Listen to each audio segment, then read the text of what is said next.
Hello friends, ఎలా ఉన్నారు? ఈరోజు మా ఇంట్లో స్పెషల్ పచ్చడి వచ్చేసి చింత చిగురు పచ్చడి. టేస్ట్ మాత్రం అదిరిపోయింది. ప్రాసెస్ చూసేద్దాం. మెయిన్ ఇంగ్రీడియంట్స్ వచ్చేసి చింత చిగురు, ఎండుమిరపకాయలు, ఉల్లిగడ్డ అండ్ ఎల్లిపాయలు. ఫస్ట్ ఆయిల్లో చింత చిగురు, ఎల్లిపాయలు, ఉల్లిపాయలు వాటిని కలిపి వేయించుకోవాలి. తర్వాత ఎండుమిరపకాయలను కూడా వేయించుకోవాలి. మిక్సీలో కన్నా ఇలా ట్రెడిషనల్ మెథడ్ లోనే టేస్ట్ చాలా బాగుంటుంది. ఫస్ట్ అయితే ఎండుమిరపకాయలని కచ్చపచ్చగా దంచుకోవాలి. అందులో కొంచెం సాల్ట్ వేసుకుంటే ఇంకా ఈజీగా గ్రైండ్ అయిపోతుంది. నెక్స్ట్ అందులోకి మనం వేయించుకున్న చింత చిగురు అవన్నీ ఉన్నాయి కదా, వాటిని కలిపేసి మిక్స్ చేసేస్తే అయిపోతుంది. అండ్ దాన్ని కచ్చాపచ్చగా దంచుకోవాలి, మరీ ఎక్కువ దంచుకోకూడదు.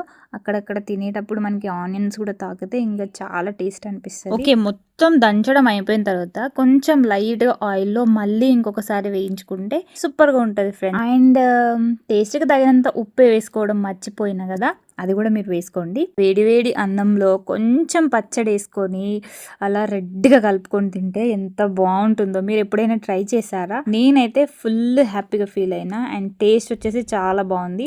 సబ్స్క్రైబర్స్ ఎవరెవరు ఉన్నారో మా ఇంటికి వచ్చేయండి, మేము మీకు తినిపించేస్తా, ఓకేనా? అండ్ వీడియోని ఎండ్ వరకు చూసినందుకు thank you so so so much. And ఛానల్ని సబ్స్క్రైబ్ చేసుకోవడం మర్చిపోవద్దు. ఇలాంటి పచ్చళ్ళు ఏమన్నా కావాలని అంటే మీరు కామెంట్ చేయొచ్చు ఫ్రెండ్స్. ఎందుకంటే మా అత్తయ్య చేసే ప్రతి పచ్చడిని చాలామంది ఎంతో ఇష్టంగా తింటారు. సో కాబట్టి నేను కూడా మీతో షేర్ చేసుకుందాం అనుకుంటున్నా. మీకు కావాలి అంటే నేను పెట్టిస్తాను, ఓకేనా? Thank you so much.